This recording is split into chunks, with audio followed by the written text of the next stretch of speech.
Welcome to another edition of 7 Questions with the Saints. My name is Adam DeBeck. I'm the Director of Career Development here at Holy Cross College, and very excited to be joined today by Kate Palmer.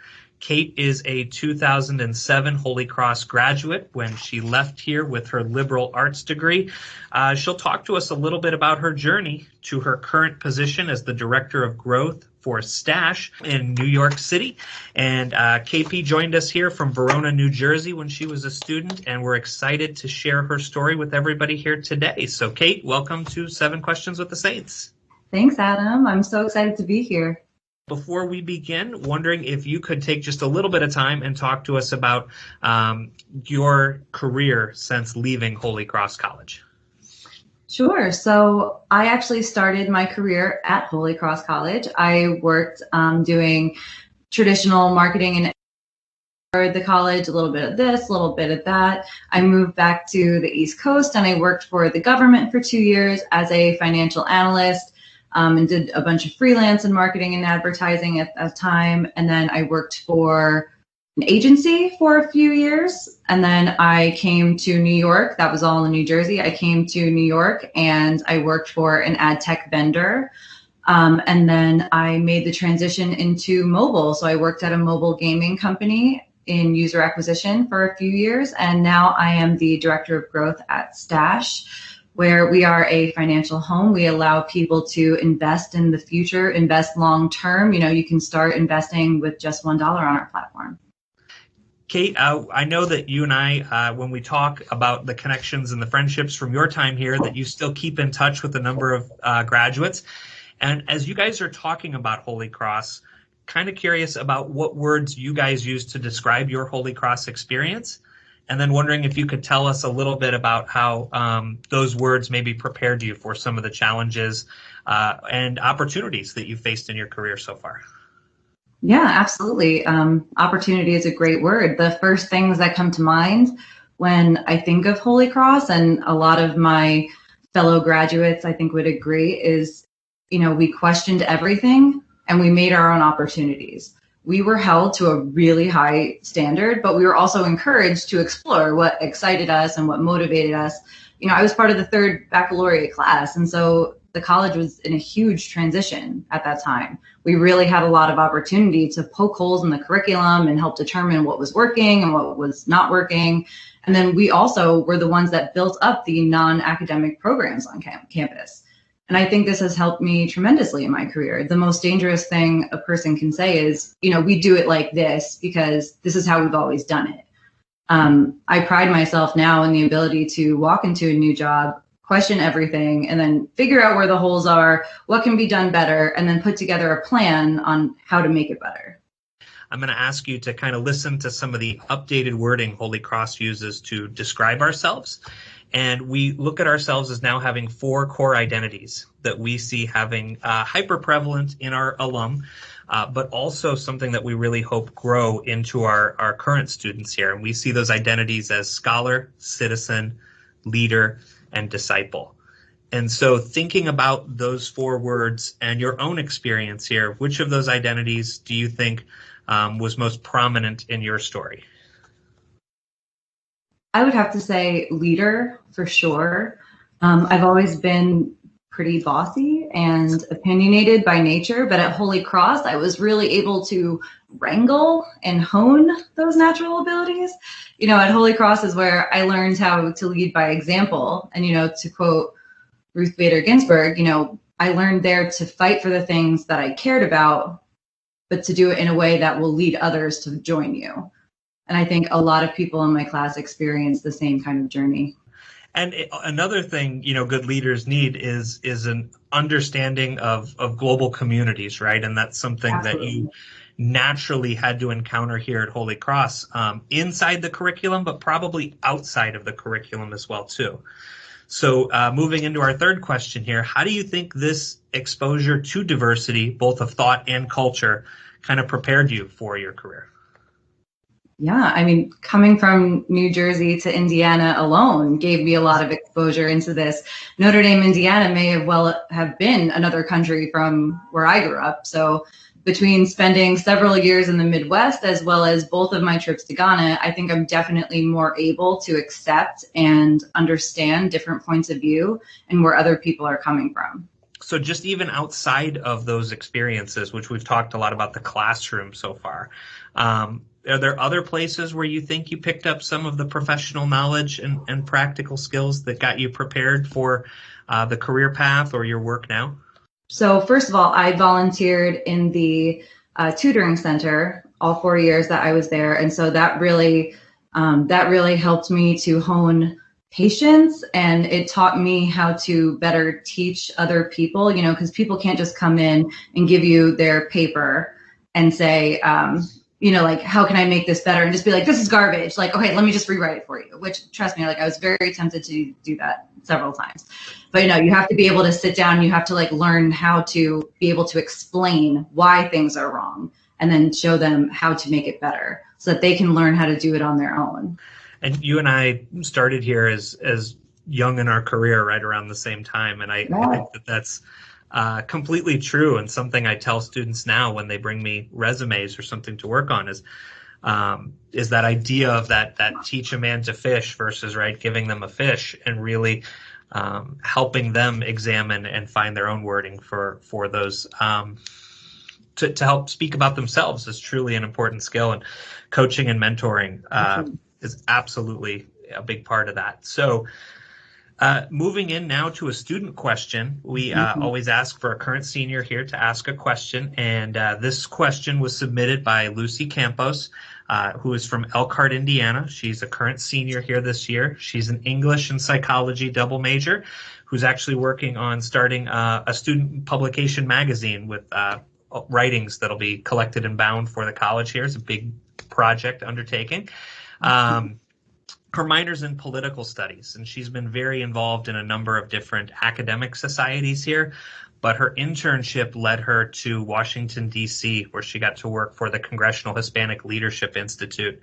And in her role there, it was all about empowering and raising up others' voices. So her question, which she submitted, was, in a field like technology, which appears to be more male-dominated, what advice might you have for other women who are looking to go into fields that are also traditionally thought of as more male-dominated?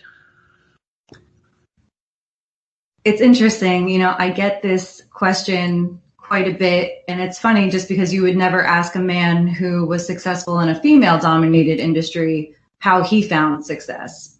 So I just wanted to put that out there that it's an interesting standard. That being said, I do work in a male-dominated industry. I would say 70% of all meetings I am in, I am the only woman. And I think in terms of what has made me successful in this industry is that I am always the most confident person in the room, and I'm also always the most prepared person in the room. You have to be able to stand up for yourself. You have to be able to back up everything you say with data, with facts. And you have to believe in yourself. If you don't believe that you know what you're talking about, no one else is going to believe that you know what you're talking about. And so you have to have this very elevated level of confidence and authority. So this next question, moving on, is addressing this idea that when alumni think about Holy Cross, they often talk about it being a relationship-based education where they really had great and strong connections. So I'm wondering if you could possibly share a story about a conversation with a Holy Cross mentor, whoever that was from your own experience, that has somehow stuck with you or remained timely and relevant. Yeah, so I think the most memorable conversation I ever had in class with one of my favorite professors, it was when I gave a presentation about my ideal government to Dr. Watson. And, I was pretty proud of it. I had worked hard on it. And at the end of my presentation, he said, "Why, Miss Palmer, I wouldn't have pegged you for a communist." And I don't think that has been super relevant to my career. I don't think, but I think about that literally all the time, especially now, we're going into the election. And so politics is at the forefront of a lot of conversations. I think about that all the time, about when Dr. Watson called me a communist. But I would say, one of the most relevant to my life discussions actually also happened with Dr. Watson. It was shortly after I graduated. He told me I was scrappy. I had been hit by a car early on in my senior year, and, I broke my whole body and was in a wheelchair and blah, blah, blah. And he said that, but I didn't leave school at that time. I broke my body, but I stayed in school because I just wanted to finish. And he said that he noticed a big shift in me that year. And he saw just my sheer determination to finish strong and my motivation to just get it done despite, any physical limitations I may have been experiencing at that time. And it was just a really proud moment for me. And I think back on it often. There are times when I'm feeling unmotivated and discouraged, and I'm just like, I just want to log off. I don't want to do this anymore. But I think back on that conversation all the time, and it really propels me to just power through and just get it done. I think about it all the time. Yeah. And, I like that idea that you said it broke my body, but, not my spirit, basically, right? Like I added all of that broken body into energy and spirit to channel it to get things done and get through it here. So, you've already given us a ton, so it can be an unfair question to ask here, but to end our interview, I'm just curious if you could say to those who will view this, some will be Holy Cross seniors, others may be other alums, or just those who find this video through the Holy Cross YouTube, what actionable pieces of advice might you offer to those getting ready to start their career? Okay, advice to new graduates. This is going to be a tough love portion of this interview. I'm not going to mince my words. I have a lot to say. Number one, you need to get over yourself. You are not entitled to anything just because you graduated. You will not be earning $100,000 a year right out of school. You might not even be earning $30,000 right out of school. No one is going to come and seek you out for your dream job.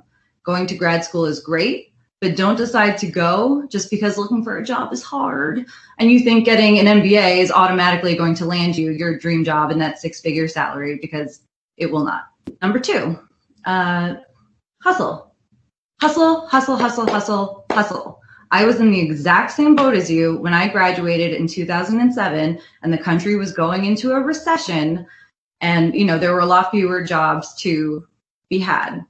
But you just have to get out there. You just have to apply to everything. Don't get bogged down in your major or your internship experience, because this is just all this is going to do is limit your options. You can't just apply to 3 jobs that are, exactly cookie cutter for what you were looking for and then cry when you're still unemployed 6 months later. You need to get out there. You need to pound the pavement. You need to bombard recruiters. Don't be afraid to take on multiple jobs if it helps you to get more experience to get your dream job. I worked for the government for 2 years as a financial analyst, but I knew I wanted to be in marketing or advertising. And so I worked freelance for a small marketing firm that whole time just to get more experience and keep my foot in the door of that industry. Number 3, one of my first bosses, actually at Holy Cross, he told me that your 20s are for bouncing around. They're for figuring out what you like, what you don't like, for learning new skills, figuring out your strengths and weaknesses. And I think this was some of the best advice that I ever received, because I am a far cry from where I started, but I wouldn't have found my niche in the mobile industry. I wouldn't have found success in this industry if I hadn't taken risks and really expanded my horizons. I mean, the industry I am in now didn't even exist when I graduated college. So you just have to get out there. You have to try a lot of different things and just don't get bogged down in, your internship experience and your major. Like you might be a biology major and you might decide that you want to be in advertising. Like that's okay. That's okay. That's it, I would say. Sorry, I'm going to get down off my soapbox now. What better place to end than by telling people to hustle to the next thing they've got to do, right? And get ready and start picking up those opportunities. So, Kate, I want to thank you for staying in touch with the college and for sharing this piece of advice, and really excited to have it out there. And I think this advice will be long-lasting and applicable for everybody long into the future. So thank you for your time. Thank you so much for including me.